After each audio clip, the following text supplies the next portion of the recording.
त्याच पद्धतीने बटाट्याची भाजी बनवून तुम्हाला सुद्धा कंटाळा आलाय ना? तीच चव आपल्याला नको वाटते. म्हणूनच आज बनवूयात नेहमीपेक्षा थोड्याशा वेगळ्या पद्धतीने बटाट्याची भाजी. यासाठी काही जास्त सामान सुद्धा लागणार नाही, ना जास्त पसारा सुद्धा होणार. एकाच कढईमध्ये जास्तीचा पसारा न घालता पटकन ही भाजी तयार होणार. चला, आज बनवूयात बटाट्याची भाजी. तर यासाठी मी काय केलं, इथं कढई घेतलेली आहे. यामध्ये साधारण पाव चमचा मी तेल घातलं. यामध्ये मध्यम आकाराचा एक कांदा घेतलेला आहे. हा चांगला डार्क रंगावरती आपल्याला परतून घ्यायचा आहे. कांदा अजिबात असा कच्चा ठेवू नका, चांगला परतून घ्या, मग चांगलीच चव येते. आता यासोबतच तुम्ही आलं लसूण सुद्धा परतून घेतलं तरी सुद्धा चालेल. यामध्ये मी घालणार आहे कोथिंबीर. थोडीशी कोथिंबीर घेतली, तुकडे करून घातली आणि थोडीशी सॉफ्ट परतून घेतली. आता गॅसची फ्लेम मी बंद केलेली आहे आणि यामध्येच आता घालूयात टोमॅटो. एक मोठ्या आकाराचा टोमॅटो थोड्याशा मोठ्याच फोडी करून घेतलेल्या आहेत. गॅसची फ्लेम बंदच आहे. फक्त मिसळून घेते, म्हणजे मग पटकन हे वाटण जे आहे ते आपल्याला थंड करता येईल. एका वेगळ्या भांड्यामध्ये काढूनच थंड करून घेऊयात, म्हणजे मग पुढची कृती करायला सुद्धा कढई रिकामी होईल. तयार केलेलं हे वाटण मी साईडला काढून घेतलं आणि थंड झाल्यावर मिक्सरला फिरवून घेतलं. आता याच कढईमध्ये पुन्हा अर्धी पळी तेल वाढवलेलं आहे. यामध्ये चिरून घेतलेले बटाटे घालूयात. एका बटाट्याचे 2 फोडी केल्या आणि एका फोडीचे असे 4 भाग करून घेतलेले आहेत. असे थोडेसे उभेच काप करून घेतलेत. हवं असेल तर तुम्ही चौकोनी याचे तुकडे करून घेतलेत तरी सुद्धा चालणार आहे. बटाटे असे परतून घेतले ना, की मग चव बघा भाजीची खूप छान येते. यामध्येच थोडीशी म्हणजे पाव चमचा हळद घातली, पाव चमचा लाल तिखट सुद्धा घातलं आणि पाव चमचा मी इथे मीठ सुद्धा घातलेलं आहे. म्हणजे मग रंग आणि चव दोन्हीच छान येईल. साधारण आणखीन एक 2 मिनिटांसाठी मी हा बटाटा थोड्याशा तेलामध्ये चांगला परतून घेतला. तुम्ही असाच सुद्धा बटाटा घालू शकता, पण परतलेला बटाटा ना जी चव देते ती अफलातूनच देते. मस्त चव येते. बटाटा परतून झाला, साधारण एक 3-4 मिनिटांसाठी छान परतून घेतलेला आहे.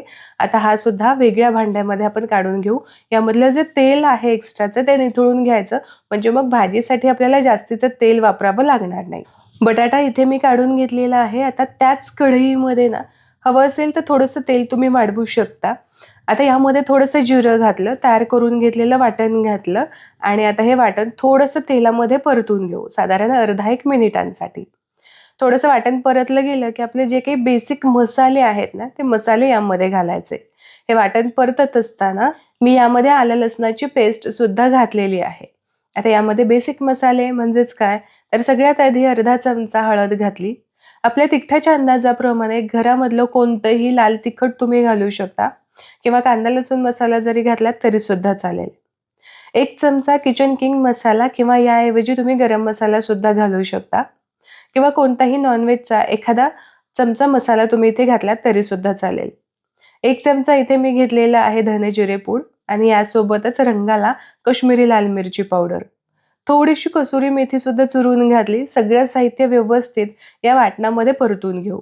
आता जेव्हा मसाले आपण यामध्ये घालतो ना, तेव्हा हे वाटण थोडंसं कोरडं व्हायला लागतं आणि खाली कढईला चिकटायला म्हणजेच मग करपायला सुरुवात होते. स्वाद याचा बदलू नये म्हणून मग काय करायचं, तर अगदी थोडंसं पाव वाटी भरूनच यामध्ये मी पाणी घातलेलं आहे आणि हे घातलेलं पाणी चांगलं मिसळून घेऊ, म्हणजे काय होईल, आपले मसाले अजिबात जळणार नाही आणि स्वाद जो आहे तो चांगला टिकून राहील. आता यानंतर हलकंसं तेल सुटेपर्यंत हे वाटण आपल्याला परतून घ्यायचं आहे, साधारण आणखीन एक 2 ते 3 मिनिटांसाठी.